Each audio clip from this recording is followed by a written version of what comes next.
બાળકો શું મોટાને પણ જોઈને મન લલચાઈ જાય અને ખાવાનું મન થઈ જાય તેવી આજની આ creamy spinach corn with herb રાઈસની રેસીપી તો બનાવવી જ પડે. હવે આના નામ ઉપર બિલકુલ ન જતા, કેમ કે જેટલું લાંબુ આનું નામ છે ને, રેસીપી એટલી જ ઇઝી, ક્વિક અને સિમ્પલ છે.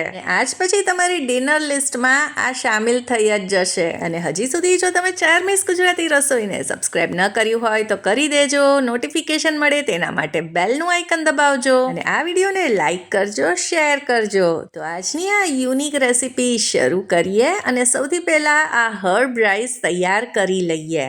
એના માટે એક કઢાઈ ગેસ ઉપર રાખીશું. તેમાં 1 મોટી ચમચી બટર એડ કરીશું. હવે આજની આ રેસીપી એવી છે કે તેમાં બટર એડ કરશો તો તેનાથી સરસ ફ્લેવર આવશે. હવે અહીંયા એડ કરીશું બેલ પેપર્સ. અહીંયા મેં લાલ અને રેગ્યુલર ગ્રીન શિમલા મિર્ચ ને આ રીતે ક્યુબ્સમાં કટ કરી લીધા છે. લાલ શિમલા મિર્ચ ના હોય તો ખાલી તમે ગ્રીન પણ યુઝ કરી શકો છો. આને લગભગ 1 મિનિટ સાંતળી લઈશું અને પછી આમાં એડ કરીશું 1 ચમચી ઓરિગેનો.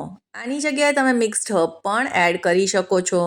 સાથે જ 1 ચમચી ચીલી ફ્લેક્સ એડ કર્યા છે.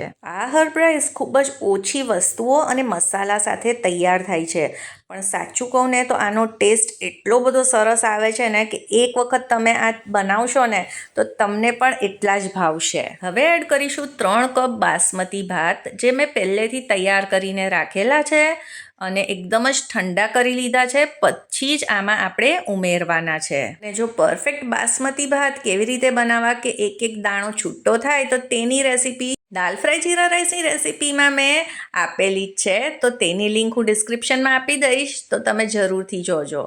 હવે સ્વાદ પ્રમાણે મીઠું એડ કરીશું અને કોથમીરને કટ કરીને એડ કરી દઈશું. તો બસ હવે આ બધી જ વસ્તુને મિક્સ કરીશું એટલે આપણા આ હર્બ રાઈસ તૈયાર છે. હવે આ હર્બ રાઈસ એમનેમ ખાશો ને તો પણ તમને ખૂબ જ ટેસ્ટી લાગશે. એકવાર જરૂરથી ટ્રાય કરજો. તો બસ હવે બધી જ વસ્તુ મિક્સ થઈ ગઈ છે. હવે હર્બ રાઈસને આપણે એક તરફ રાખી દઈએ અને હવે તૈયાર કરી લઈએ એકદમ જ ક્રીમી અને ચીઝી સ્પિનેચ કોર્ન સોસ. તો પેનને ગેસ ઉપર મૂકી દઈશું અને 1 મોટી ચમચી બટર એડ કરીશું. તો જો હર્બ રાઈસ બનાવવા તમે તેલ વાપરશો તો ચાલશે, પણ આ સોસ બનાવવા તો તમારે બટર જ યુઝ કરવાનું છે.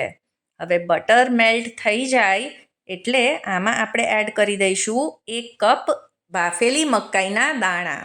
આની જગ્યાએ તમે ફ્રોઝન કોર્ન પણ લઈ શકો છો. હવે મકાઈના દાણાને બટરમાં લગભગ 1 થી 1.5 મિનિટ માટે આ રીતે સોતે કરી લઈશું. હવે આમાં ઉમેરીશું 1 કપ ધોઈ અને સમારેલી પાલક. તો આવી રીતે આપણે તેને પાતળી પાતળી કાપી લેવાની છે. હવે સ્વાદ પ્રમાણે મીઠું એડ કરી દઈશું.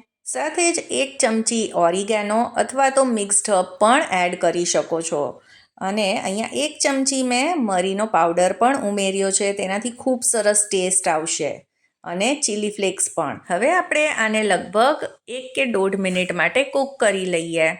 પાલક આ સ્ટેજ ઉપર થોડી શ્રિંક થઈ જશે.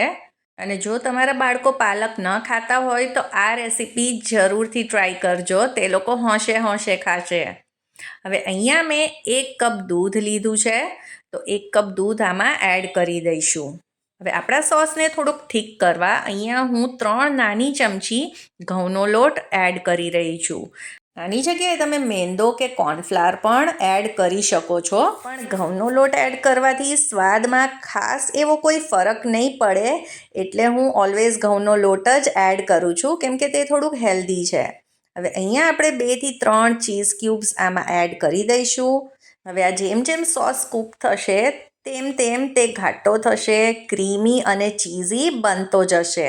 હવે જો તમને એવું લાગે કે સોસ વધારે પડતો ઘાટો થઈ ગયો છે તો તમે એમાં થોડુંક દૂધ એડ કરી તેની કન્સિસ્ટન્સી એડજસ્ટ કરી શકો છો. હવે આપણો આ સ્પિનેચ કોર્ન ચીઝી સોસ તૈયાર છે.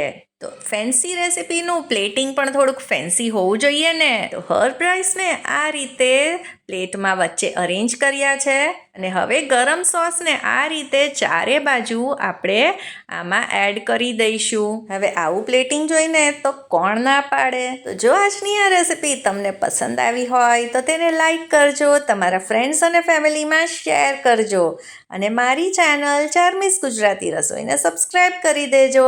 સૌને જય શ્રી કૃષ્ણ.